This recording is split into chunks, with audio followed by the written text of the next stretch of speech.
はい、始まりました。おめでとうございますありがとうございます。いや、明けましてじゃないよ。いや、知ってる。ついに、このチャンネル登録者10万人来まして。素晴らしい。ありがとうございます。めっちゃ嬉しい。なんと昨日届いたんですよ。これがね。おー、これ中身にチョコボール入れといたわ。いや、これチョコボールあったら、引くマジで。開けます。初めて見るかもしれんわ。この開封の儀を。マジじゃん。おー。せーの。じゃん。お、こんなん入ってます。わ、すごいちょっとかっこいいな。この今西友人って入ってるやん、名前、はい、これチャンネル名なんですけども、はい、ここに今西友人って入れたくてエフェクターチャンネルとかにしなかった名前。いや、めっちゃ嬉しい。今日これちょっと飾ってやりましょうか。じゃあ今日これでいきますか。これで1人目からいきたいと思います。ザ・ゲーミングさん、パッチケーブル何本もいるのに高価すぎると思います。安いものではダメでしょうか。いやまあな、わかるよ。パッチケーブルって地味に高いんですよね。プラグの部分がどうしてもやっぱりその単価が下げれないっていうか、ちゃんとしてるものになってるので、いいものやと2000円とか、あれをね揃えていくと地味にね1万円みたいになったり、ボードがっつり組む人だとケーブルだけで数万円することもあるんでね、これが安いのでもいいかっていう問いですね。安すぎるのはやめた方がいい。例えば1本250円とか、プラグの部分がこう金属じゃないやつもあったりしたんやけども、そういうのはもうすぐ不調になることがあったりするので、1000円以下の安いやつは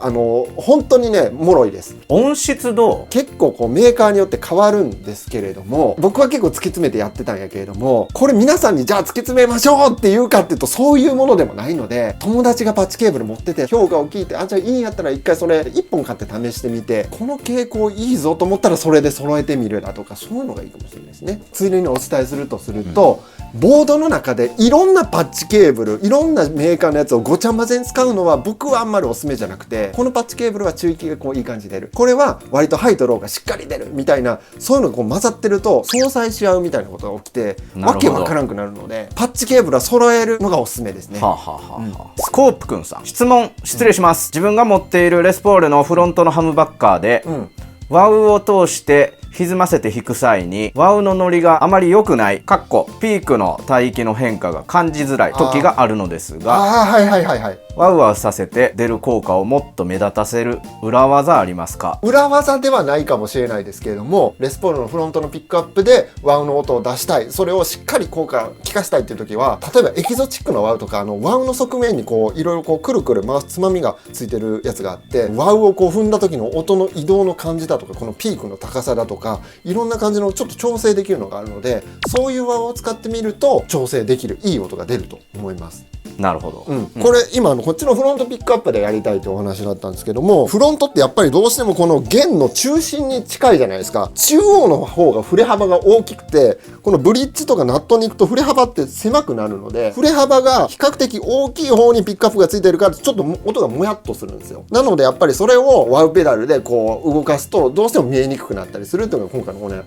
み。なるほどね。あとは顔でワウワウしてる雰囲気を出すっていうそれ斬新やね。なるほどね、勉強になりました。夏目春さん、パワーサプライでマルチエフェクターを使いたい場合、パワーサプライ自体についている USB-C 端子から PD ケーブルでマルチエフェクターに給電するのは電気的に問題ないでしょうか？いつも楽しく拝見させていただいております。ジャッカルとフォーカス、最高です。ありがとうございます。 PD ケーブルはパワーデリバリーケーブルですね。要するに普通に USB ケーブルでエフェクターに給電しても問題ないかという質問なんですけども、問題ないです。一部のエフェクターは普通の 9V 端子で給電してエフェクターを動かすこともできるし、そこに何も接続せずに USB ケーブルをつないで給電して使うってこともできます。なんで問題ないかっていうと、エフェクターの中の仕様にもよるんですけども、結局中で 5V まで落として使ってるとかも全然あるんですよ、デジタルのエフェクターって。結局落とすんだったら場合によってはそこから昇圧するとかもあるかもしれないですけれども、初めから 5V 入力して別に全然変わらないです。ジャズ NYEOP さん、こんにちは。私は今西さんの YouTube を購読して楽しんで見る、韓国人です。私は韓国でギターを弾いていますが、他でもなく質問をしたくてこのようにコメントを残してみます。ありがとうございます。Zoom MS50G プラスを私が持っている他のエフェクターペダルと直列に連結してペダルボードを構想しているのですが、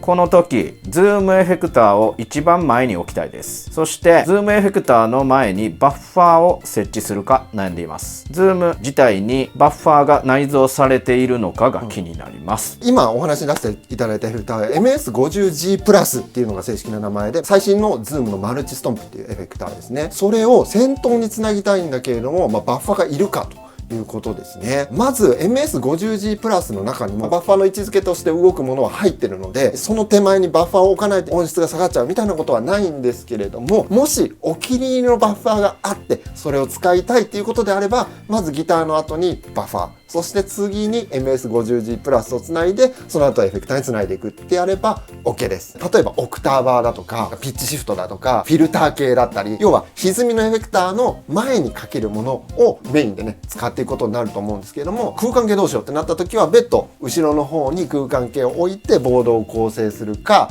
もしくは空間系とかをがっつりかける時はもう MS50G プラスだけで完結させた音作りをするだとか、そういった工夫でいい感じに使えるんじゃないかなと思います。ソータ-R6F さん、はい、ベースのセッティングについて質問です、はい、体育館でみんなで合わせるとベースが抜けてこないと言われます。アギュラーのプリアンプを使っているのですが、おすすめのセッティングとなぜ抜けてこないのかを教えてくださいと。学校で演奏するってことかな。そういうことじゃない？実際の音を聞けばまずここ改善しようみたいなのって結構具体的に言えるんですけども、脳内で多分こんな機材かなみたいなのでイメージすると、学校に置いてるベースアンプだとか、あとライン出しして出す時の音響機材ってそんなめちゃめちゃガチでいいやつじゃなかったり、セッティングも体育館にあったようなセッティングみたいなのってすごく大事で、それ次第でやっぱりその低音ってまっすぐ音が飛ばないんですよ。わーっと広い方向に飛ぶので、プレイヤーに問題が 100% あるかっていうとそんなことはない気もする。片やプレイヤー目線でもうちょっと改善するところがないかっていうと、ベースの竿というかその楽器の音っていうの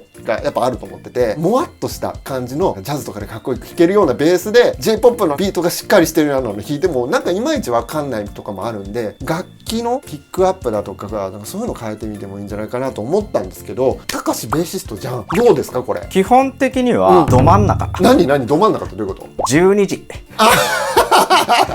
何その名言。何もしない。ちょっと待って、ちゃんと説明して。ここはフルなのね。フルなのね。フルプリアンプのセッティング、アギュラーのね。おすすめって言われると、わからん時は真ん中。プロがこんだけ断言するとなんか潔いね。抜けてこないっていうところで言うと、バンドの人に言われた場合は、ほんまはローミッドを上げたんやけど、ミッドを上げるって感じかな。なるほど。それで音の輪郭がだんだんこう前に出てくる感じって感じよね。どうせ聞こえへんし。違うから聞こえさせたいっていう相談やから。トレブルがさ、抜けさすためにここ上げたらいいんちゃうかってなんか若い時は思いがちなんだから、ベースが抜けてくる帯域はローミッドです。名言いただきました。ありがとうございます。でもどうしてもな、ミッドを減らした方がなんか弾いた感じは気持ちいいっちゃいいねんな。難しいね、バランスがね。難しい。T0OY4 さん。はい。質問です。ライブで使うエフェクターボードを作りたいんですけど、今西さん的に直列の場合、エフェクターを何個までならつなげてもいいと思いますか？うわー、面白い質問きたな。別にエフェクターつなぐ制限とかないんですよ。もう何個でもつなげて、もうどうやって作ってやってほしいなってちょっと思ったんですけども、でも真面目に答えると、僕の場合は必要なエフェクターまずありますよね。こう床に一旦置きますと、もうスタジオとかで個人連で撮ってアンプちゃんとした音量が大きいアンプでまずアンプ直つなぎます。こういう音かと。で必要なエフェクターを1個ずつまずつないでいくんですよね。じゃあ歪みとブースターだけ、こんな音か。で両方オフにして、こんな感じか。この両方オフっていうのがめっちゃ大事で、一番初めに聞いたアンプの音とどんくらいこう乖離があるかっていうのを確認していくんですよ。で一個一個こう繋いでいくと、だんだんその全部オフにした時の音とかがさすがに辛いわみたいになってくるんですよね、僕の場合は。でそれが結構限界数、具体的に言うと10個いかないぐらい。そんだけ直列だとやっぱり音質的にしんどいので、途中でスイッチャーを入れて、必要ない時はエフェクターに行かないような構成にすると、これなら音そんなに悪くなってないっていうようなところが分かるので、ぜひね自分でそうやって個人面でチェックして耳を鍛えながら、納得っていう感じでやるのがいいと思います。なるほど。10個って結構多いね。2個ぐらいじゃん。2個やったらそもそもそんな質問来ないから。10個個スタジオ持っていくのしんどいやんだってまあでも56個とかも全然いいと思いますね。なるほどね、うんうんうん、以上ですかね。はい、いやー今日はちょっとね、まあ、銀の盾開封からやるという回になりましたけれども、引き続きこのチャンネル頑張っていきますので、ぜひ皆さんなんか質問あれば気軽にコメント欄に書いていただければこんな感じで回答していきますので、ぜひよろしくお願いします。お願いします。はい、それじゃあまたの動画でお会いしましょう。ありがとうございました。バイバイ。